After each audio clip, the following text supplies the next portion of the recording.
আজকের ক্লাসটা হচ্ছে 18তম শিক্ষক নিবন্ধন স্কুল পর্যায়ে 2 এবং স্কুল পর্যায়ে যে ইংরেজি প্রশ্নগুলো আসছে প্রায় 50টা 25টা প্রশ্ন আমরা দেখবো যে কিভাবে সলভ করা যায়, কত সহজ নিয়মে যে আমরা সলভ করতে পারি সেই নিয়মগুলো দেখবো এবং কোন কোন টপিক থেকে ইংরেজিতে বেশি বেশি প্রশ্ন আসে, কিভাবে কনফিউশন গুলো দূর করব, কিভাবে খুব সহজে কনফিউশন প্রশ্নগুলো দূর করব, সেই চিন্তাতে আমরা আজকে আমাদের 18তম নিবন্ধনের প্রশ্নগুলো সলভ করব। তাকে অবশ্যই শেয়ার করে দিবেন। ক্লাসটা শেয়ার করলে আমরা যে 50টা প্রশ্ন সলভ করব, আজকের ক্লাসে আমরা 50টা প্রশ্ন ক্লিয়ার হব। 50টা রুলস থেকে আমরা জানতে পারবো কোন কোন টপিক থেকে প্রশ্ন আসে সেটা জানতে পারবো। ইংলিশে বিশেষ করে আমরা সবচেয়ে বেশি কনফিউজড হয়ে যাই বাংলা, ইংরেজি, সাধারণ জ্ঞান, গণিতের মধ্যে। ইংলিশের মধ্যে সবচেয়ে বেশি কনফিউশনটা বেশি সৃষ্টি হয় প্রশ্নের মধ্যে, যেহেতু এমসিকিউ আকারে প্রশ্ন হয় থাকে। নিবন্ধন পরীক্ষা বা প্রাইমারি পরীক্ষা বা অন্যান্য সরকারি পরীক্ষা, অধিকাংশ পরীক্ষাগুলো হয়ে থাকে এমসিকিউ সিস্টেমে, যার কারণে খুবই কনফিউজ সৃষ্টি হয়ে থাকে এবং কিভাবে খুব সহজেই কনফিউশন দূর করা যায় সেই লক্ষ্যে আমরা আজকে ক্লাসটা নেব। কিন্তু আগে হয়নি, এর আগে আমরা বিভিন্ন টপিক ভিত্তিক আলোচনা করেছি, যেমন ট্রান্সফরমেশন অফ ইংলিশের ট্রান্সফরমেশন অফ সেন্টেন্সের উপর আলোচনা করেছি, তারপর হচ্ছে যে রাইট ফর্ম অফ ভার্বের উপর আলোচনা করেছি, সাবজেক্ট ভার্ব এগ্রিমেন্টের উপর আলোচনা করেছি, নাউন বা পজিটিভ ভার্ব এই ধরনের রুলস এর উপর আলোচনা করা হয়েছে। বাট এইভাবে প্রশ্ন সলভ ক্লাস কিন্তু আমরা এর আগে নিইনি, কিন্তু এটাই প্রথম ক্লাস প্রশ্ন সলভের উপর। বিশেষ করে আজকে নিবন্ধন স্কুল পর্যায়ে 2 তে আসা এবং স্কুল পর্যায়ে অর্থাৎ প্রাইমারিতে আসা, নিবন্ধনের প্রাইমারিতে আসা এবং নিবন্ধনের যেটা মাধ্যমিক পর্যায়ে আসা সেই প্রশ্নগুলো আমরা বেসিক্যালি সলভ করব আজকে ইংরেজিতে। আজকের ক্লাসটা শেষ পর্যন্ত থাকবেন। 50টা এমসিকিউ আপনার সলভ হয়ে যাবে, 50টা এমসিকিউ সলভ, এবং এখান থেকে 2 থেকে 3 নাম্বার। আপনারা সবাই জানেন নিবন্ধনের প্রশ্ন কিন্তু বারবার রিপিট হয়। নিবন্ধন প্রাইমারি এগুলো প্রশ্ন কিন্তু বিগত বছরে আসা প্রশ্নগুলো থেকে বারবার রিপিট হয়। তো আজকে যে 50টা প্রশ্ন আমরা সলভ করব, এই স্কুল পর্যায়ে 2 তে আসে 25টা, আবার স্কুল পর্যায়ে আসে 25টা। এই 50টা থেকে হয়তো বা 2-3 নাম্বার আপনারা কমন হুবহু কমন পেয়েও যেতে পারেন, আর যদি কমন নাও থাকে সেক্ষেত্রে ওই রুলস থেকে আপনারা কিন্তু কমন পাবেন। বাংলাদেশে আমি বলি বিসিএস, তারপর হচ্ছে এনটিআরসিএ, তারপর হচ্ছে ডিপি মানে হচ্ছে প্রাইমারি, তারপর হচ্ছে ফুড মানে হচ্ছে খাদ্য অধিদপ্তর, ল্যান্ড মানে হচ্ছে ভূমি অধিদপ্তর, তারপর হচ্ছে আপনার যত নিয়োগ পরীক্ষাগুলো আছে, ঠিক আছে, যত নিয়োগ পরীক্ষাগুলো আছে সবচেয়ে বেশি প্রিভিয়াস কোশ্চেন হয় যে আপনার এনটিআরসি তে, তারপর ডিপিই তে, ফুটে, ল্যান্ডে। বিসিএস এ অনেকগুলো প্রিভিয়াস কোশ্চেন রিপিট হয়। এখানে সবচেয়ে বেশি প্রশ্নগুলো আসে হচ্ছে প্রিভিয়াস ইয়ার কোশ্চেন থেকে। তো আমাদের সবার আগে আমাদের কাজ হচ্ছে প্রিভিয়াস ইয়ার কোশ্চেন সলভ করা। প্রিভিয়াস ইয়ার কোশ্চেন সলভ যদি করতে পারি, সব প্রিভিয়াস ইয়ার কোশ্চেন যদি আমরা সলভ করতে পারি, আমরা মিনিমাম 70% কমন পাবো এখান থেকে। 70% হুবহু রিপিট হবে কোত্থেকে? 70% হুবহু রিপিট হবে আপনার প্রিভিয়াস ইয়ার কোশ্চেন থেকে। তো যেখান থেকে যুক্ত হচ্ছে না, আজকে আমরা 2টা প্রশ্ন সলভ করব। একটা হচ্ছে স্কুল পর্যায়ে 2, স্কুল পর্যায়ে 2টা সলভ করার পর আমরা স্কুল পর্যায়ে, তো শুধু স্কুল পর্যায়ে যেটা মাধ্যমিক পর্যায়ে আছে সেটা কি করব? সলভ করব। আচ্ছা, তাহলে আমরা ক্লাসটা শুরুর দিকে যাই। 18তম নিবন্ধন স্কুল পর্যায়ে 2 তে শুরুর দিকে একটা প্রশ্ন আসছে, একদম শুরুর দিকে। সেটা হচ্ছে একদম শুরুর প্রশ্নটা ছিল মাদার রোজ ইন হার, এটা হচ্ছে 1 নাম্বার প্রশ্নটা ছিল। তো এইটা গ্যাপ ছিল আপনার, এই গ্যাপটা পূরণ করতে হবে আপনার। 1 নাম্বার এ, 2 নাম্বার হচ্ছে এন, 3 নাম্বার হচ্ছে ডি, 4 নাম্বার হচ্ছে কি নো আর্টিকেল, মানে কোনো আর্টিকেল হবে না, ঠিক আছে, এখানে কোনো আর্টিকেল কি হবে না, বসবে না। দেখি এটা কে কে পারবেন। এটা পারবেন যে এই ধরনের স্টুডেন্ট যদি থাকেন তারা অবশ্যই কমেন্টে জানাবেন। তবে কিভাবে হচ্ছে সেটাও আমাদেরকে জানা দরকার। 1 নাম্বার যে প্রশ্নটা সেটা মাদার, দেখেন মাদার শব্দ তো আমরা সবাই জানি কি মা, ঠিক আছে। মাদার শব্দের অর্থ হচ্ছে কি মা। তো মাদারের আগে কি এ বা এন বসতে পারে অথবা দা বসতে পারে। কোনটা বসবে এখানে? এ বসতে পারে, এন বসতে পারে, দা বসতে পারে, কিন্তু কোনটা বসবে? মাদার যেহেতু আপনার কনসোনেন্ট সাউন্ড দিয়ে শুরু, মাদার কোন সাউন্ড দিয়ে শুরু? এটা ভাওয়েল সাউন্ড দিয়ে শুরু নাকি কনসোনেন্ট সাউন্ড দিয়ে শুরু? যদি ভাওয়েল সাউন্ড দিয়ে শুরু হয়, সাধারণত হচ্ছে যে কি এন বসে, তখন সাধারণত এন বসে, ঠিক আছে। আর যদি কনসোনেন্ট সাউন্ড দিয়ে শুরু হয় তখন সাধারণত কি বসে? এ বসে, ঠিক আছে। তো এটা মাদার আছে, কিন্তু এ মাদার দিলে এখানে অর্থটা মিলবে না, ঠিক আছে। দেখেন এ মাদার রোসেন হার মানে তার ভিতর জেগে উঠলো, একজন মা তার ভিতর জেগে উঠলো। আচ্ছা, মা কি কখনো জেগে ওঠে? কমা মা জেগে উঠতে পারে না, তার ভিতরে মা জেগে উঠে, মাতৃত্ব জেগে উঠতে পারে। তো মাদারের আগে যদি আমরা দা যুক্ত করি, দা মাদার, দা মাদার মানে হচ্ছে কি মাতৃত্ব, তাহলে তার ভিতর মাতৃত্ব কি করলো, জেগে উঠলো, অর্থাৎ মায়ের যে স্নেহ মমতা রয়েছে, ভালোবাসা রয়েছে, ওই জিনিসটা তার মধ্যে কি হলো, জেগে উঠলো। দেখেন দা মাদার মানে হচ্ছে কি মাতৃত্ব, ঠিক আছে, দা মাদার মানে হচ্ছে কি মাতৃত্ব। তার মানে আমাদের জানতে হবে যে কি এখানে এখানে কেন এন হচ্ছে না, এন কেন হচ্ছে না, কারণ হচ্ছে যে এটা তো এম তো আপনার কনসোনেন্ট সাউন্ড দিয়ে শুরু হচ্ছে, আর এক কেন হচ্ছে না, এক হচ্ছে না কারণ হচ্ছে যে মিনিংটা মিলতেছে না। শুধুমাত্র আর নো আর্টিকেল হওয়ার কোনো প্রশ্ন নেই, কারণ হচ্ছে এটা যেহেতু একটা সিঙ্গুলার কাউন্টেবল নাউন, অবশ্যই তার পূর্বে কি বসবে, একটা ডিটারমিনার অবশ্যই বসবে। তো যার কারণে এম হওয়ার কোনো সম্ভাবনা নেই, এম হওয়ার কোনো সম্ভাবনা নেই, নো আর্টিকেল এটা হওয়ার সম্ভাবনা নেই। আনসার হবে কি দা, কারণ দা দিলে অর্থটা মিলতেছে, the mother rose in heart, তার ভিতরে মাতৃত্ব জেগে উঠলো। মনে করেন আপনি ব্রাদার লিখলেন, ব্রাদার মানে হচ্ছে কি, ব্রাদার মানে হচ্ছে কি ভাই, যদি লিখেছি দা ব্রাদার, তখন এটা অ্যাবস্ট্রাক্ট নাউনের অর্থ দিবে। যদি কাউন্টেবল নাউনের পূর্বে যদি আমরা কি বসাই, দা বসাই, তখন সেটা কিসের অর্থ দিবে, তখন সেটা আপনার অ্যাবস্ট্রাক্ট নাউনের অর্থ দিবে, ঠিক আছে। দা ব্রাদার মানে হচ্ছে কি ভ্রাতৃত্ব, ভ্রাতৃত্ব, ঠিক আছে। মনে করেন ফাদার, ফাদার শব্দের অর্থ কি, ফাদার শব্দের অর্থ হচ্ছে কি বাবা বা পিতা, কিন্তু যখন এটার পূর্বে কি দিব, দা দিব, যখন এটার পূর্বে কি দিব, দা দিব, তখন এটার অর্থ হয়ে যাবে কি পিতৃত্ব, পিতৃত্ব। এইটা সবার কাছে বোঝা আসছে না, ব্রাদার ভাই, দা ব্রাদার ভ্রাতৃত্ব, ফাদার বাবা বা পিতা, দা ফাদার পিতৃত্ব, মাদার মা, দা মাদার মাতৃত্ব, ঠিক আছে। তো মনে করেন এটা সবার কাছে ক্লিয়ার কিনা, এই প্রশ্নটা সবার কাছে ক্লিয়ার কিনা, এবং এই রুলসটা যাদের কাছে নতুন, যাদের কাছে এই রুলসটা নতুন এবং এই নতুন জিনিসটা শিখতে পারছেন, তারা অবশ্যই কমেন্ট করে জানাবেন, ঠিক আছে। যাদের কাছে নতুন জিনিসটা, নতুন রুলসটা শেখা হয়েছে, তারা অবশ্যই কমেন্ট করে জানাবেন এই রুলসটা কাদের কাছে নতুন আজকে থেকে, তারা অবশ্যই কমেন্ট করে জানাবেন। আমরা আজকে বিভিন্ন ধরনের রুলস শিখবো, কিংবা এটা না আসলেও মনে করেন আপনার নেক্সট পরীক্ষা হয়তো দা মাদার না আসে, দা ব্রাদার থাকতে পারে, দা ফাদার থাকতে পারে। তো এই ধরনের রুলসটা কিন্তু আমাদের ক্লিয়ার হয়ে গেছে। শুধুমাত্র কি যদি কাউন্টেবল নাউনের পূর্বে যদি কি যুক্ত হয়, দা যুক্ত হয়, তখন সেটা অ্যাবস্ট্রাক্ট নাউনের অর্থ দেয়। ব্রাদার ভাই, দা ব্রাদার ভ্রাতৃত্ব, ফাদার বাবা বা পিতা, দা ফাদার পিতৃত্ব, মাদার মা, দা মাদার মাতৃত্ব, ঠিক আছে। 2 নাম্বার প্রশ্ন,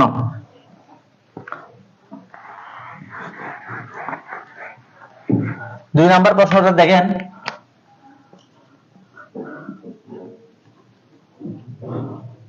ডু ইউ এনজয় টিচিং। দেখেন এখান থেকে আমরা একটা প্রশ্ন রুলস জানতে পারি। এনজয়, এনজয় হচ্ছে একটা ভার্ব, ফাইনাইট ভার্ব। এনজয় এর পর যদি অন্য কোনো ভার্ব আসে, ওই ভার্বটা কিন্তু আইএনজি হয়। টিচিং, এনজয় এর পর কি হয়েছে, ভার্বটা আইএনজি হয়েছে। এনজয় এর পর যদি অন্য কোনো ভার্ব আসে, সেই ভার্বটা কি হয়, আইএনজি হয়। এই ধরনের কিছু কিছু ভার্ব আছে, ওগুলো আমরা বিস্তারিত পেড ক্লাসে আলোচনা করব। পোস্টপোন, এটার পরে কি ভার্ব আসলে কি হয়, আইএনজি হয়। মাইন্ড, মাইন্ডের পর যদি অন্য কোনো ভার্ব আসে, সেটা ভার্বটা কি হয়, আইএনজি হয়। রিকল, রিকলের পর যদি কোনো ভার্ব আসে, সেই ভার্বটা আইএনজি হয়।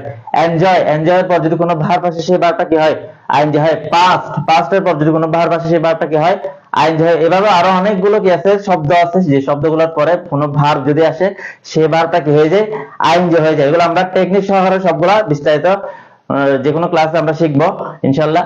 তো তার আগে এটা জানেন না, আজকে এই প্রশ্ন থেকে অন্তত এটা জেনে নেন যে এনজয়ের পরে কি আসে, ভার্ব যদি আসে, সেটা অনেক সময় পরীক্ষা আসে, and do you enjoy teaching, নাকি টু টিচ, নাকি টট, নাকি টিচেস, এইভাবে 4টা অপশন। কিন্তু প্রশ্ন এটা, প্রশ্ন ওটা এটা না, এটা হচ্ছে 8টা প্রশ্ন। ডু ইউ এনজয় টিচিং, তুমি কি শেখানোটা খুবই পছন্দ করো বা এনজয় করো? তাহলে এখানে অপশন, এই যে এখানে বলা হয়েছে যে টিচিং, টিচিংটা এখানে কি হবে, টিচিংটা এখানে কি হবে, এখানে কি টিচিংটা পার্টিসিপল,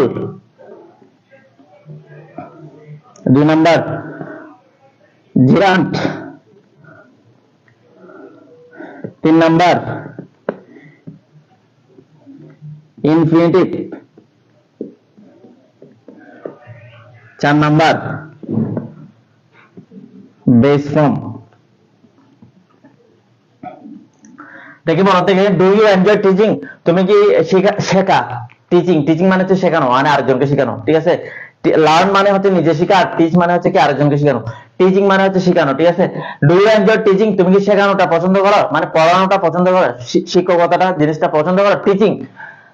টিচিংটা এখানে কি পার্টিসিপাল হয়েছে, নাকি জেরান্ট হয়েছে, নাকি ইনফিনিটিভ হয়েছে, নাকি বেস ফর্ম হয়েছে? এই জিনিসটার উপর আমি একটা ক্লাস নিয়েছিলাম, যারা ক্লাসটা করেছেন তারা বলতে পারবে। দেখেন এনজয় এর পর ভার্ব কি হয়? আইএনজি হয়। একটা ভার্বের পর যদি আরেকটা ভার্ব কি হয়? আইএনজি হয়। দেখেন do you enjoy teaching, enjoy এর পর যে ভার্বটা আসে ওই ভার্বটা কি হয়েছে? আইএনজি হয়েছে, এটা নিয়ম। এনজয় এর পর যদি অন্য কোনো ভার্ব আসে সেই ভার্বটা কি হবে? আইএনজি হবে।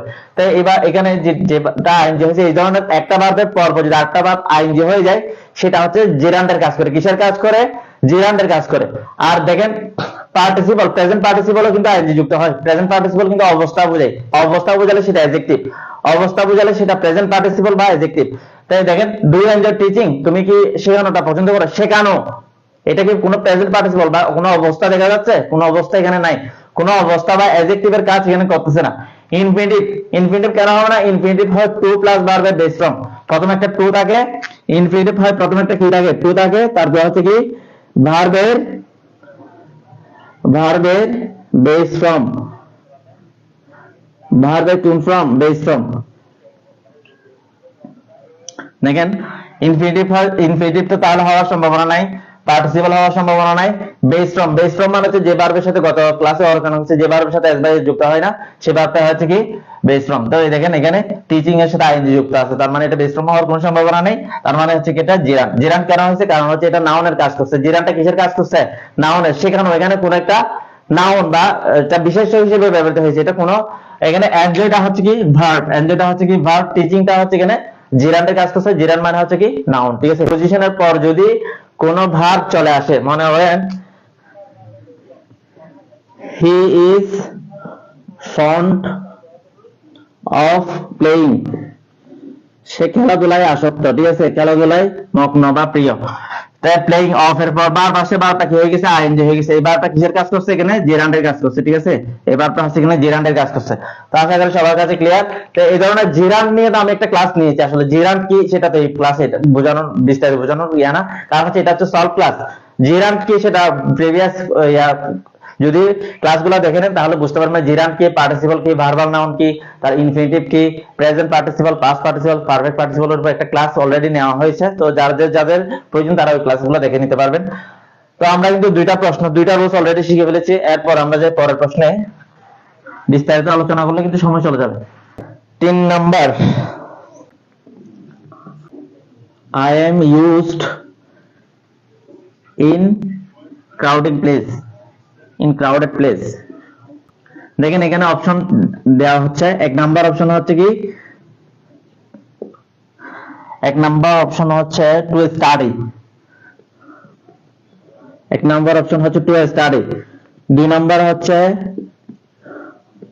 টু স্টাডিং, তিন নাম্বার অপশন হচ্ছে স্টাডিং, চার নাম্বার অপশন হচ্ছে কি টু স্টাডিড। আচ্ছা, যে কি এই প্রশ্নটা কে পারে? এই প্রশ্নটা তারাই পারবে যারা গত ক্লাসে রাইট ফর্ম অফ ভার্বের ক্লাসটা করেছিল। যারা গত ক্লাসে রাইট ফর্ম অফ ভার্বের আমি কিন্তু বরাবর 14টা রুলস পড়াইছিলাম, রুলসটা সম্পর্কে পড়ানো হয়েছে। আমরা পড়ছিলাম কি টু প্লাস ভার্বের বেস ফর্ম হয়, টু এর পরে কি হয়? ভার্বের বেস ফর্ম হয়, একটা রুলস পড়ছি। তারপর আর কিছু টু পড়ছিলাম যে টু গুলোর পরে ভার্বটা কি হয়ে যায়? আইএনজি হয়ে যায়। যেমন এডিক্টেড টু, যেমন হচ্ছে কি অবজেক্ট টু, যেমন হচ্ছে উইথ এ ভিউ টু, যেমন হচ্ছে অ্যাকাস্টম টু, এই ধরনের অনেকগুলো টু পড়ছি। তারপর হচ্ছে তার মধ্যে একটা টু পড়ছিলাম যে কি বি ইউজড টু। দেখেন বি ইউজড টু, এখানে বি মানে হচ্ছে কি? বি মানে হচ্ছে এম, ইফ, আর, তারপর হচ্ছে ওয়াজ, তারপর হচ্ছে ওয়ার, ঠিক আছে। এখানে বি মানে হচ্ছে কি এটাই, বি ভার্ব আর কি, বি ভার্ব। তার মানে হচ্ছে am used to, is used to, are used to. এখানে তাহলে কি পাইছি আমরা? এম ইউজড এর পরে কি বসে? টু বসে। এম ইউজড টু, তার মানে হচ্ছে দেখেন এটার সাথে টু বসে, এটা কাটা, আবার টু দিছে, এটা স্টাডি দিছে, পাস্ট পার্টিসিপল ফর্ম সেটাও কাটা, আবার টু দিছে, এটা স্টার বেস ফর্ম দিছে। এম ইউজড টু এর পরে স্টাডি বেস ফর্ম হবে না, শুধু আমরা এম ইউজড টু, এটাই হচ্ছে রাইট আনসার। কারণ হচ্ছে এখানে ভার্ব আইএনজি দিছে, ঠিক আছে। কিছু কিছু টু পর ভার্ব কি হয়, বেস ভার্ব আইএনজি হয়, আর কি নরমালি সাধারণত টু এর পর ভার্ব কি হয়, বেস ফর্ম হয়। টু এর পর নরমালি ভার্ব বেস ফর্ম হয়, কিন্তু কিছু কিছু টু আছে যে টু গুলার পর ভার্ব কি হয়, আপনার আইএনজি ফর্ম হয়, ভার্ব আইএনজি ফর্ম। এই যে স্টার্টিং হয়ে গেছে, অর্থাৎ বি ইউজ টু এর পর যদি ভার্ব আসে ওই ভার্বটা কি হয়ে যাবে, আইএনজি হয়ে যাবে, ঠিক আছে। ক্লিয়ার, সবার কাছে ক্লিয়ার কিনা? বি ইউজ টু এর পর, এই বি মানে হচ্ছে এম ইজ আর ওয়াজ, আর কি বি ইউজ টু মানে হচ্ছে am is, am use to, is use to, are use to, এগুলো আর কি, was use to, are use to, এগুলো সবগুলো হচ্ছে কি। এখন কোন কোন টু এর পরে ভার্ব আইএনজি হয় এটা কিন্তু গত ক্লাসে আলোচনা হয়েছে। তো দেখো বি ইউজ টু এর পর তাহলে কি হয় এটা কি জানছি, ভার্ব আইএনজি হয়, ভার্ব আইএনজি হয় কিসের পরে, বি ইউজ টু এর পরে। তাহলে তিনটা কিন্তু আমরা রোজ পড়ছি। একটা হচ্ছে কি দা এর পর যদি নাউন আসে, অর্থাৎ কাউন্টেবল নাউনের পূর্বে যদি দা যুক্ত হয় তখন সেটা অ্যাবস্ট্রাক্ট নাউনের কাজ করে। দা মাদার রোজ ইন হার, তার মধ্যে মাতৃত্ব জেগে উঠলো।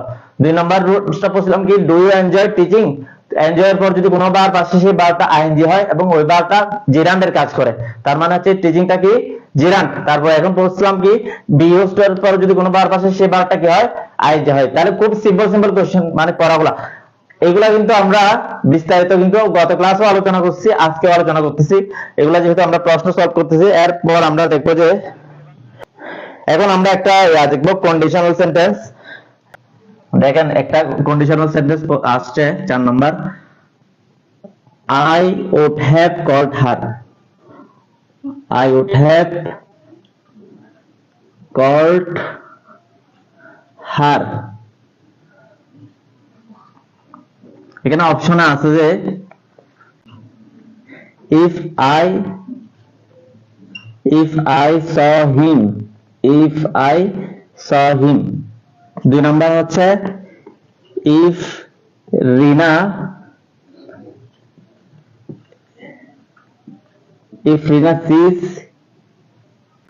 sees me। তারপর হচ্ছে if Rina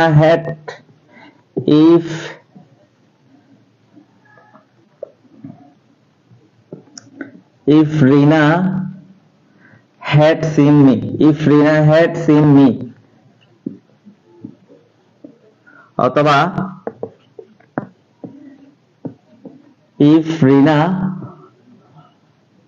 would saw me। দেখি এটা কে কে পারবেন, দেখি বলে তো। if এর সাথে একটাতে আছে if I saw him, মানে হচ্ছে এটা কোন টেন্স, if I আছে সাবজেক্ট, তারপর হচ্ছে এটা ভার্বের পাস্ট ফর্ম, তার মানে হচ্ছে এটা পাস্ট ইনডিফিনিট টেন্স। if এর পর কি আছে, past indefinite. if Rina sees me, subject আছে, sees হচ্ছে কি ভার্বের প্রেজেন্ট ফর্ম, তার মানে হচ্ছে present indefinite tense. if plus Rina had seen me, if আছে Rina সাবজেক্ট আছে, had আছে ভার্বের পাস্ট পারফেক্ট ফর্ম, তার মানে হচ্ছে পাস্ট পারফেক্ট টেন্স এটা, ঠিক আছে। if আছে তারপর বলা হচ্ছে Rina would saw me, এটা পাস্ট ইনডিফিনিটের মধ্যে পড়ে। তো এখানে if যুক্ত, if মানে হচ্ছে কি যদি, if সহকারে মোট 4টা রুলস আছে। কয়টা রুলস? 4টা রুলস। এখান থেকে এই 4টা রুলস থেকে অবশ্যই প্রশ্ন আসে। শুধু কন্ডিশনাল, এটাকে বলা হয় যে কন্ডিশনাল সেন্টেন্স। কন্ডিশনাল সেন্টেন্স গুলো আমরা অবশ্যই ক্লাস নিব, ফ্রি ক্লাস নিব সামনে ইনশাআল্লাহ। তবে এর আগে আমরা জেনে নিই এখানে কি বলা হয়েছে, I would have called her, মানে would have আর কি, এখানে would have প্লাস এটা হচ্ছে B3, এটাকে আমরা সাধারণত বলি কি ভার্বের past participle form. would have বা could have অথবা might have, যেকোনো একটা দিতে পারে। এখানে would have দিলেও যেহেতু, might have বা could have দিলেও কিন্তু সেম মতই আসতো, I would have called her। তো দেখেন if এর পর যদি পাস্ট পারফেক্ট আসে, if এর পরে যদি পাস্ট পারফেক্ট আসে তখন কিন্তু এইটা বসে সাবজেক্ট প্লাস would have অথবা could have অথবা might have প্লাস ভার্বের পাস্ট পার্টিসিপল ফর্ম। কখন বসে এটা? যখন if এর পর পাস্ট পারফেক্ট টেন্স আছে। যদি if এর পর যদি কি প্রেজেন্ট মনে করে if I saw him, এটা বসে তখন অন্য একটা কন্ডিশনাল হবে। if এর পর যদি এই যে পাস্ট ইনডিফিনিট আছে তখন আরেকটা হবে। if এর পর প্রেজেন্ট থাকলে তখন আরেকটা হবে, আর if এর পর পাস্ট থাকলে তখন কি হবে, এটাই হবে I would have called her। তো if থেকে আমি বলি এটাকে বলা হয় কন্ডিশনাল, ঠিক আছে। এটাকে কি বলা হয়, কন্ডিশনাল। এই কন্ডিশনাল থেকে 1 নাম্বার 100% থাকবে, কন্ডিশনাল থেকে 1 নাম্বার 100% থাকে প্রত্যেক পরীক্ষায়। আমি যত পরীক্ষা দিয়েছি প্রত্যেক পরীক্ষায় কন্ডিশনাল থেকে কি পাইছি, প্রশ্ন পাইছি, এবং যত পরীক্ষার প্রশ্ন সলভ করছি প্রত্যেক পরীক্ষায় দেখেছি কি কন্ডিশনাল থেকে 1টা নাম্বার। কিন্তু কন্ডিশনাল টপিকটা খুবই শর্ট এবং 4টা রুলস বা 5টা রুলস পড়লে, 4টা রুলস পড়লে ওখান থেকে একটা চলে আসে, 100% চলে আসে। এটা প্রত্যেকটা পরীক্ষা আসে, একদম নিবন্ধন বলে কোনো কথা নাই। বিশ্ববিদ্যালয় ভর্তি পরীক্ষা, ক্যাডেট কলেজ ভর্তি পরীক্ষা, তারপর হচ্ছে মেডিকেল ভর্তি পরীক্ষা, কিংবা বিসিএস এর মতো পরীক্ষা, প্রাইমারি নিয়োগের মতো পরীক্ষা, নিবন্ধনের মতো পরীক্ষা, কিংবা অন্যান্য মন্ত্রণালয় বা অধিদপ্তর সরকারি চাকরির পরীক্ষা কিন্তু এই রুলস থেকে অবশ্যই অবশ্যই আছে। এই রুলস মানে হচ্ছে কি কন্ডিশনাল থেকে আর কি, ঠিক আছে। কন্ডিশনালের টোটাল 4টা রুলস আছে। ইফ এর ফর প্রেজেন্ট হলে কি হবে, ইফ এর ফর পাস্ট হলে কি হবে, ইফ এর ফর পাস্ট পারফেক্ট হলে কি হবে। তো আমরা এটা পড়ছি, এই রুলসটা কখন হয়, যখন ইফ এর পরে কি হবে, পাস্ট পারফেক্ট হবে, ঠিক আছে। ইফ এর পর পাস্ট পারফেক্ট। তো পরীক্ষা এটা অনেক সময় এইভাবে আসবে, if Rina had seen me, তখন কিন্তু এইভাবে অপশন দিয়ে থাকবে, I would have called her, নাকি I will have call her, নাকি আই উইল কল হার, নাকি আই কল হার। এই ধরনের 4টা অপশন দেওয়া থাকবে। যদি এটা থাকতো, ঠিক আছে, তখন কিন্তু আমরা এটাই সঠিকভাবে ধরে নিতাম। আর যদি এটা দেওয়া থাকে তখন কিন্তু এটা সঠিক, ঠিক আছে। তো যাদের যাদের কাছে এই রুলসটা ক্লিয়ার, কন্ডিশনালের এই রুলসটা ক্লিয়ার, তারা সবাই কমেন্টে জানান। এরপর আমরা একটা প্রশ্নের দিকে এগিয়ে যাই। 5 নাম্বার, টা Spectator. Spectator was a lady. Spectator মানে হচ্ছে দর্শক, ঠিক আছে। দর্শকটা কি ছিল, একজন মহিলা ছিল। তার মানে এটাকে আমাদের কি করতে হবে, এটাকে করতে হবে আমাদের ট্যাগ কোয়েশ্চেন। এটাকে করতে হবে হচ্ছে tag question. 1 number, isn't she। 2 number, isn't he।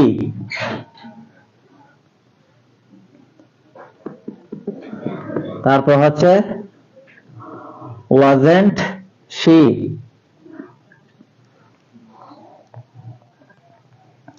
তারপর হচ্ছে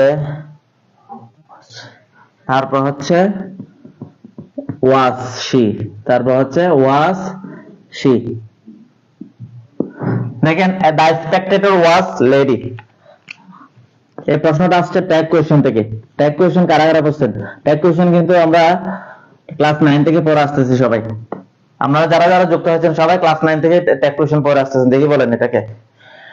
দ্য স্পেকটেটর, স্পেকটেটর মানে হচ্ছে কি বলছি, দর্শক। দর্শকটা কি ছিল, একটা নারী ছিল আর কি, একজন নারী ছিল। তো দেখি এটা একেবারে আমি, আচ্ছা, ট্যাগ কোয়েশ্চেন মানে হচ্ছে কি, দর্শকের সমর্থন চাওয়া। মানে হচ্ছে আপনি যাদেরকে বক্তব্য দিচ্ছেন, যাদেরকে বলতেছেন, তাদের থেকে একটা কি চাওয়া, সমর্থন চাওয়া। এটার নামই হচ্ছে কি ট্যাগ কোয়েশ্চেন। মনে করেন আমি এটা বললাম যে কি, the spectator was a lady. দর্শকটি কি ছিল, একজন নারী ছিল। কি নারী ছিল না এটা? এইভাবে পাল্টা প্রশ্ন, ঠিক আছে। কি এটা কি নারী ছিল না? তার মানে হ্যাঁ, অবশ্যই সেটা নারী ছিল। The spectator was a lady. দর্শকটি একজন কি ছিল, নারী ছিল, তাই না? অথবা তাই না দিয়ে আবার পাল্টা প্রশ্ন করতে পারে, অথবা কি নারী ছিল না এভাবে দিয়েও কি করতে পারি, চাইলে প্রশ্নটা করতে পারি। তো দেখেন এখানে ট্যাগ কোয়েশ্চেন করার নিয়ম হচ্ছে কি, আপনার প্রথমে আমাদেরকে অক্সিলিয়ারি ভার্বটা দেখতে হবে। এখানে অক্সিলিয়ারি ভার্ব হচ্ছে কি ওয়াজ। এখানে অক্সিলিয়ারি ভার্ব হচ্ছে কি ওয়াজ। তারপর দেখতে হবে সেন্টেন্সটা অ্যাফার্মেটিভ নাকি negative. The spectator was a lady, এটা সেন্টেন্সটা হচ্ছে অবশ্যই অ্যাফার্মেটিভ সেন্টেন্স। এটা কোনো নেগেটিভ সেন্টেন্স না, এখানে কোনো নেগেটিভ ওয়ার্ড নাই। কোনো নো নট জাতীয় বা অন্য কোনো জাতীয় অন্য কোনো নেগেটিভ ওয়ার্ড এই সেন্টেন্সের মধ্যে নাই। তার মানে ট্যাগ কোয়েশ্চেনটা হবে affirmative.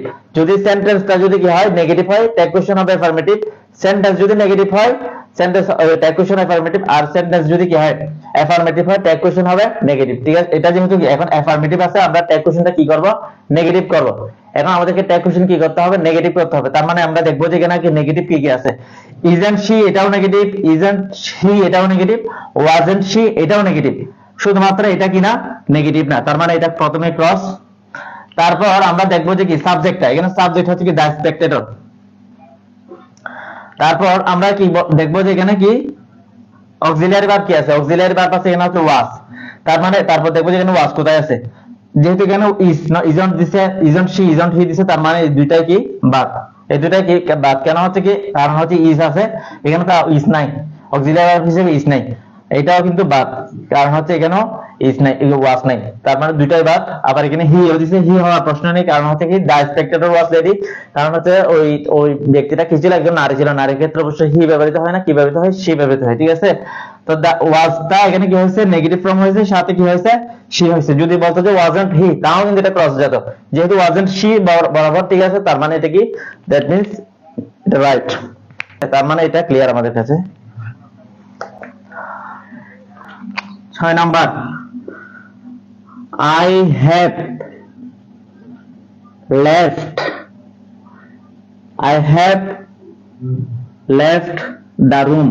I have left the room, but he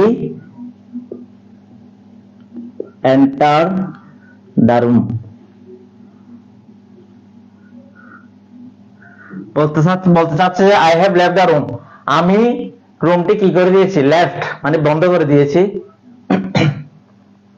but he enter, কিন্তু সে রুমে কি করলো, তারপর কিন্তু সে তারপর কি করলো, রুমের মধ্যে প্রবেশ করলো। ঠিক আছে, আমি রুমটা বন্ধ করে দিয়েছি বা রুম বন্ধ করে চলে গিয়েছি, তারপর সে কিন্তু সে কি করলো, রুমের মধ্যে প্রবেশ করলো। দেখেন এখানে বলা হচ্ছে প্রথম আনসারটা হচ্ছে যে কি, হি লেফট।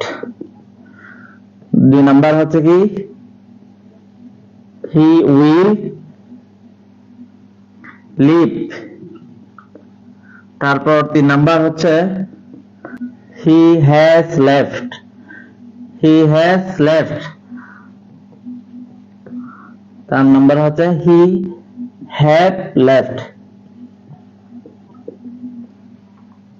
প্রথমে দেখেন I have left the room but he enter the room, মানে এন্টার এটার কি করতে হবে আপনার সঠিক, আচ্ছা সরি এখানে লেফট দিয়ে দিয়েছি সব জায়গায়, এটা হচ্ছে আপনার এন্টার হবে। ঠিক আছে, সব জায়গায় হি এন্টার হবে, হি এন্টার।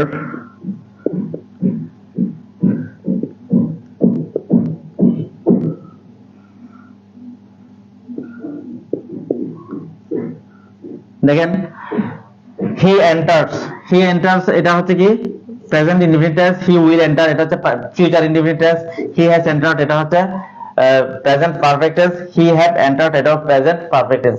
তো দেখি বলেন এটা কোনটা আনসার হবে। দেখেন এই রুলসটা খুবই খুবই ইম্পর্টেন্ট, অনেকবার আসছে রুলসটা। কনজাংশন আমরা কি কি জানি, এই রুলসটা সবাই ভালোভাবে খেয়াল করেন। কনজাংশন কি কি আছে, কনজাংশন মানে হচ্ছে যেটা দুইটা বাক্যের মাঝে কি সৃষ্টি করে, সম্পর্ক সৃষ্টি করে। কনজাংশন সম্পর্ক, মানে কানেকশন সৃষ্টি করে। যেমন কনজাংশন কি, এন্ড একটা কনজাংশন, বাট এটা একটা কনজাংশন, অর এটা একটা কনজাংশন, নর এটা একটা কনজাংশন, সো এটা একটা কনজাংশন, আদারওয়াইজ এটা একটা কনজাংশন। দেখেন এগুলো সবগুলো এক একটা কি কনজাংশন। তো মাঝখানে যদি কনজাংশন আছে মানে হচ্ছে কনজাংশনের আগে যে টেন্স হবে পরেও কিন্তু সেই টেন্স হবে। ঠিক আছে, ক্লিয়ার? আগে যে টেন্স হবে পরেও কিন্তু কি হবে, সেই টেন্সটাই হবে। যেমন এখানে হচ্ছে কি বাট, তার মানে হচ্ছে বাট এর আগে কোন টেন্স আছে, I have left the room, I have left the room এটা কোন টেন্স, আই আছে তারপর হ্যাভ আছে তারপর ভার্বের পাস্ট পার্টিসিপল, তার মানে হচ্ছে এটা কোন টেন্স, প্রেজেন্ট পারফেক্ট টেন্স। ঠিক আছে, তার মানে এটা কোন tense, present perfect tense. Present perfect tense আছে বাটের আগে, তার মানে হচ্ছে বাটের পরে কি হবে, প্রেজেন্ট পারফেক্ট টেন্স হবে। তো বাটের পর প্রেজেন্ট পারফেক্ট টেন্স কোনটা, এটা হি এন্টার্স এটা present indefinite tense, he will enter এটা future indefinite tense, he has entered he have entered, কিন্তু হি এর সাথে তো হ্যাভ বসে না, হি এর সাথে কি বসে, হ্যাজ বসে, কারণ হচ্ছে হি সিঙ্গুলার বারটা কি হবে, সিঙ্গুলার হবে। তো হ্যাজ এখানে সিঙ্গুলার হচ্ছে কি হ্যাজ, তার মানে হচ্ছে হি হ্যাজ এন্টার্ড। এটাই একমাত্র মিলছে যেটা কি পুরোটাই, মানে এটা হি হ্যাজ এন্টার্ড এটা হচ্ছে কি প্রেজেন্ট পারফেক্ট টেন্স আছে, আর এটাও প্রেজেন্ট পারফেক্ট টেন্স আছে, কিন্তু এটা হচ্ছে কি সাবজেক্টটা সিঙ্গুলার গ্রহণ করে নাই, সাবজেক্ট না ভার্বটা সিঙ্গুলার গ্রহণ না করার কারণে এটা কি গেছে, ক্রস গেছে, কারণ হি এর সাথে হ্যাজ হয়। ঠিক আছে, কারণ হি যেহেতু সিঙ্গুলার ভার্বটা সিঙ্গুলার হবে, যেহেতু হ্যাজ এর সাথে যেহেতু এস আছে, যে ভার্বের সাথে এস বাই এস থাকে সেই ভার্বটা হচ্ছে কি সিঙ্গুলার। ঠিক আছে, হি এর সাথে এস আছে, তার মানে হচ্ছে কি ভার্বের আগে যদি এখানে পাস্ট ইনডিফিনিট থাকতো তাহলে এটা হতো কোনটা, যে হি এন্টার্ড, যদি হি এন্টার্ড হতো। আর যদি এখানে যদি হি লিভস থাকতো তখন কিন্তু হি এন্টার্স এটা হতো।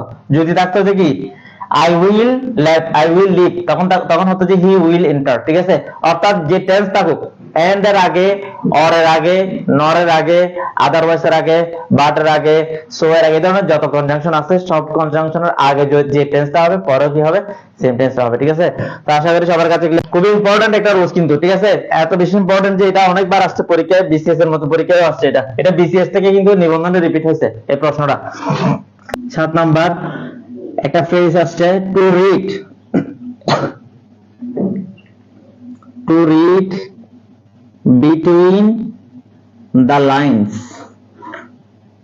Two read between the lines মানে, টু রিড মানে হচ্ছে পড়া, বিটুইন দ্য লাইন্স মানে হচ্ছে কি পড়া মাঝে মাঝে, মানে একদম লাইন বাই লাইন পড়া। ঠিক আছে, লাইন বাই লাইন একদম ভালোভাবে কি করা, শিখা, ঠিক আছে। To read between the lines মানে হচ্ছে কি একদম লাইন বাই লাইন ভালোভাবে কি করা পড়া, ঠিক আছে। তার মানে এটা হচ্ছে একটা কি, এটা হচ্ছে একটা ইডিয়মস। এই ইডিয়মস এর অর্থ কি, একটা অপশন আছে এখানে,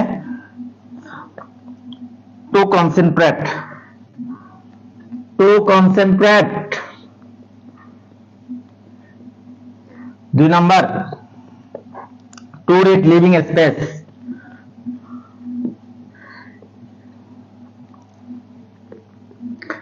লিভিং স্পেস, স্পেস রেখে রেখে কি পড়াশোনা করা, এটার অর্থ।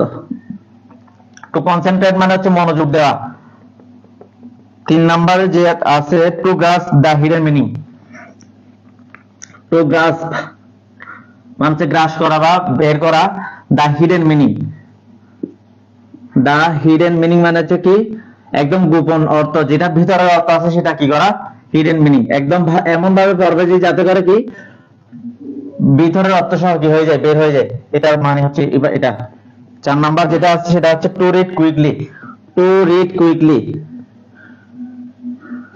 এটা কিন্তু বিসিএস এও আসছে অনেকবার, এই ধরনের একটা প্রশ্ন এটা, টু রিড কুইকলি। দেখি এটা কে কে পারেন, কে কে পারেন দেখি, এটা সবার আনসার চাই। Between the lines, line by line পড়া একদম। To read between the lines মানে হচ্ছে লাইন বাই লাইন পড়া।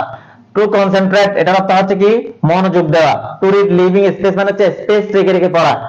টু গ্রাস্প দা হিডেন মিনিং একদম গোপন অর্থ খুঁজে খুঁজে বের করে করে পড়া। তার মানে এখানে কোনটা, টু রিড কুইকলি মানে হচ্ছে কি দ্রুত দ্রুত পড়া, দ্রুত করে পড়া, ঠিক আছে, বেশি দ্রুত পড়া। তা এখানে যেটা এটা এটা একটা কি আপনার প্রোডাক্টটা হচ্ছে ইডিয়মস। ইডিয়মস মানে হচ্ছে কি বাগধারা, ঠিক আছে। ইডিয়মস মানে হচ্ছে কি বাগধারা। তার মানে এটার অর্থ হচ্ছে আপনার টু গ্রাস্প দা হিডেন মিনিং, টু গ্রাস্প দা হিডেন মিনিং, টু গ্রাস্প মানে হচ্ছে গ্রাস করা, ঠিক আছে, একদম খোঁজা, তন্ন তন্ন করে খোঁজা কি দা হিডেন মিনিং, ভিতরের অর্থ, লুকায়িত অর্থ, গোপন অর্থ, গোপন যে অর্থ আছে সেটা একদম খুঁজে বের করে করে পড়া। এটার নামই হচ্ছে কি to read between the lines মানে হচ্ছে কি লাইন বের করে করে, মানে লাইনের ভেতরে ভেতরে করে কি ভালোভাবে পড়াশোনা করা, এটার নাম, ঠিক আছে। তার মানে আমরা কয়টা শিখলাম এখন, 7টা প্রশ্ন আনসার কিন্তু আমরা শেষ করলাম। Who will help you, who will help you, কে তোমাকে সাহায্য করবে, হু উইল হেল্প ইউ। এটার প্যাসিভ ভয়েস কি হবে, who will help you, the passive form is, এটা প্যাসিভ ভয়েস কি হবে, the passive form is, the passive form is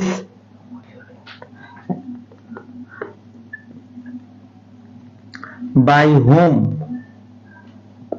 will you be helped, by whom will you be helped। 2 number by whom you will be helped।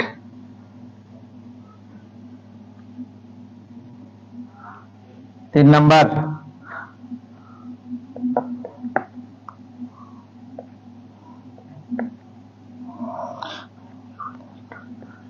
by whom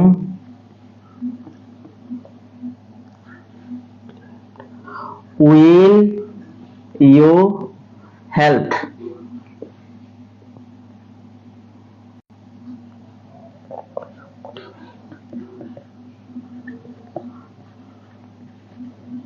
by whom would you be helped, would you be helped।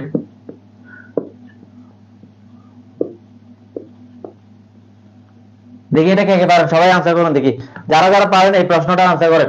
Who will help you, কে তোমাকে সাহায্য করবে, এটার passive form কি হবে।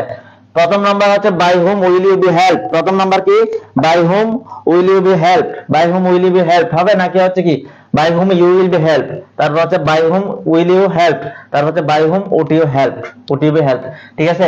তো প্রথমত আমাদেরকে প্যাসিভ ভয়েসের নিয়মগুলো জানতে হবে। এখন তো ভয়েস বিশাল একটা চ্যাপ্টার, ঠিক আছে। এখন তো আমি এই মুহূর্তে ভয়েস পুরোটা শেষ করতে পারবো না, তবে এই রুলসটা জাস্ট বলে দিতে পারি, ঠিক আছে। কারণ হচ্ছে ভয়েস নিয়ে পুরোটা একটা ক্লাস আছে, একটা ক্লাসে আসলে ভয়েসটা পুরোটা শেষ না, এত বিশাল একটা টপিক। ভয়েস খুব ইম্পর্টেন্ট, ভয়েস থেকে একটা প্রশ্ন স্বাভাবিকভাবে যে কোনো পরীক্ষায় থাকে, নারেশন থেকে, ভয়েস থেকে, এগুলো থেকে প্রশ্ন স্বাভাবিকভাবে একটা একটা করে থাকেই। তো আমরা দেখবো যে হু উইল হেল্প ইউ, কে তোমাকে সাহায্য করবে, এটা একটা ইন্টারোগেটিভ সেন্টেন্স। এটা কোন সেন্টেন্স, ইন্টারোগেটিভ সেন্টেন্স। কে তোমাকে সাহায্য করবে, হু উইল হেল্প ইউ, এটাকে আমরা কি করব, প্যাসিভ ভয়েস করব। এটা এখন কিসে আছে, অ্যাক্টিভে আছে, তো প্রথম আমাদেরকে জানতে হবে যে হু থাকলে প্যাসিভ ভয়েসে কি হয়ে যায়, বাই হুম হয়ে যায়। হু থাকলে কি হয়ে যায়, বাই হুম হয়ে যায়। দেখেন এখানে কিন্তু বাই হুম এটাতেও আছে, এটাতেও আছে বাই হুম, আবার এটাতেও আছে বাই হুম, এটাতেও আছে বাই হুম, এটাতেও আছে কি বাই হুম। তারপর আরেকটা নিয়ম হচ্ছে কি, আমরা উইল মডেল অক্সিলারি ভার্ব, আমি কিন্তু গতকালকে মডেল অক্সিলারি ভার্ব পড়াইছিলাম। মডেল অক্সিলারি ভার্বের পর সবসময় ভার্ব কি হয়, বেস ফর্ম হয়। যে দেখেন একটা বেস ফর্ম আছে, উইলের পর ভার্বটা বেস ফর্ম হয়েছে। তার উইল থাকলে, অ্যাক্টিভে যদি উইল থাকে, এটা প্যাসিভে উইল বি হয়ে যাবে।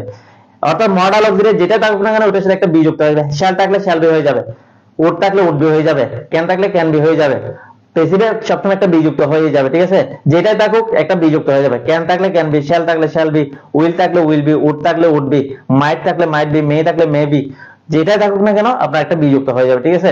এখানে উইল বি কোথায় আছে আমরা একটু দেখি। এখানে উইল ইউ বি আছে, ইউ উইল বি আছে, উইল ইউ বি, এখানে কিন্তু বি নাই, এখানে কিন্তু বি নাই, উইল ইউ বি নাই, এখানে অপশনে কিন্তু বি নাই। তার মানে আমরা এটা সহজে কি করে দিতে পারতেছি, কেটে দিতে পারতেছি।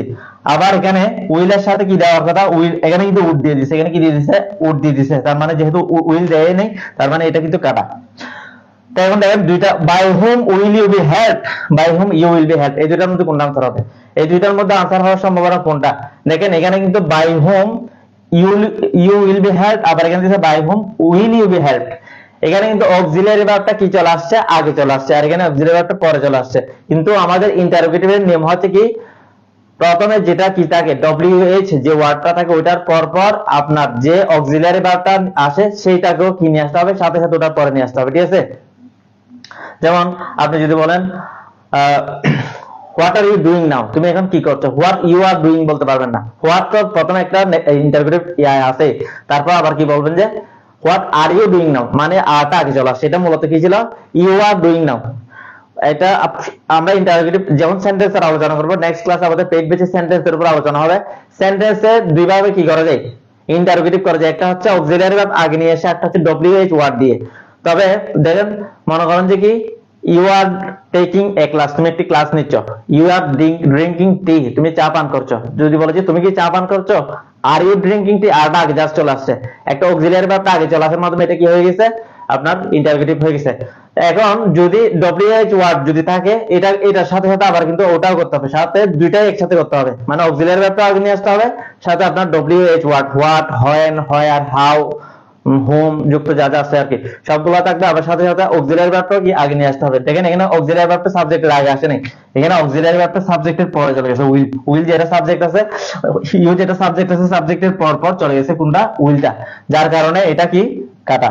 তার মানে হচ্ছে এইটা, এটাই একমাত্র কি হোমের পর পর এটাই কি উইলটা চলে আসছে, মানে অক্সিলারি ভার্বটা। তার মানে হচ্ছে এটাই आंसर, আর নাম্বারটা এটাই आंसर। তো যারা যারা বুঝতে তারা দেখি একটু কমেন্টে জানান। তো আশা করি এটা সবার কাছে ক্লিয়ার।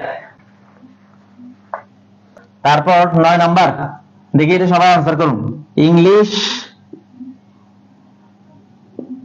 ইংলিশ ক স্পিক্স, এটা শূন্যস্থানটা পূরণ করতে হবে। খ নাম্বার স্পিক্স, তারপর হচ্ছে is speaking,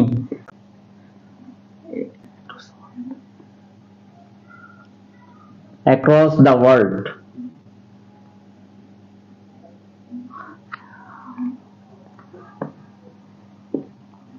is spoken, spoken, তারপর হচ্ছে হ্যাজ বিন স্পোকেন। দেখি এটা কোনটা কোন আনসার হতে পারে সবাই জানা। Has been spoken, has been spoken.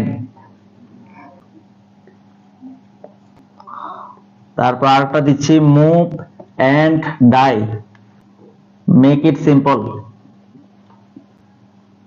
এটাকে সিম্পল করতে হবে।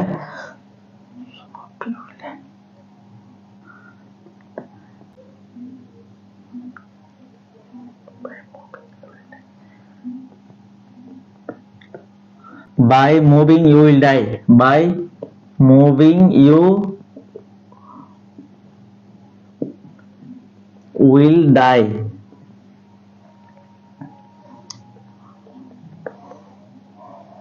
without moving you will die।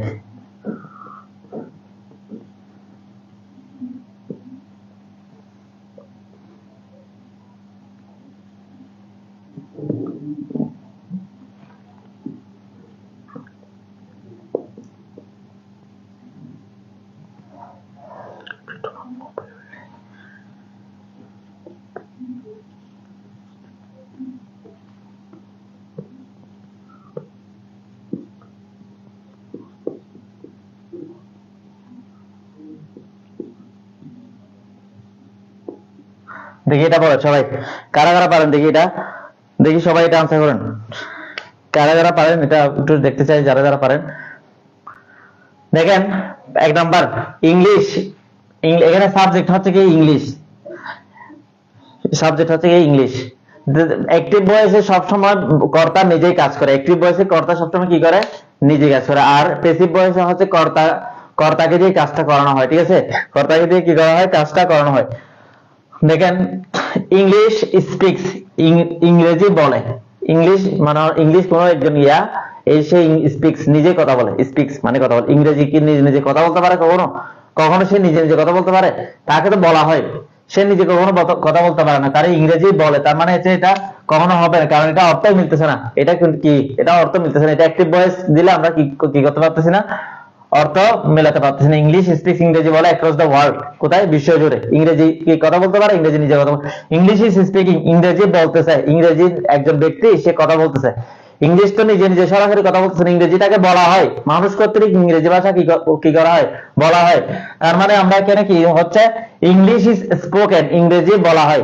English is spoken মানে ইংরেজি বলা হয়, অ্যাক্রস দ্য ওয়ার্ল্ড মানে হচ্ছে বিশ্ব জুড়ে, পুরো বিশ্ব জুড়ে ইংরেজি বলা হয়। তার মানে হচ্ছে গ number answer has been spoken, এটা হবে না, কারণ হচ্ছে সেটা আপনার প্রেজেন্ট পারফেক্ট টেন্সে চলে গেছে, তো যার কারণে এটা হচ্ছে না। ইংলিশ ইজ স্পোকেন, ইংরেজি বলা হয় অ্যাক্রস দ্য ওয়ার্ল্ড মানে হচ্ছে কি বিশ্ব জুড়ে। এটা হচ্ছে passive voice. Passive voice active voice যদি জানে এই রুলসটা কোনো ব্যাপারই না তাদের জন্য।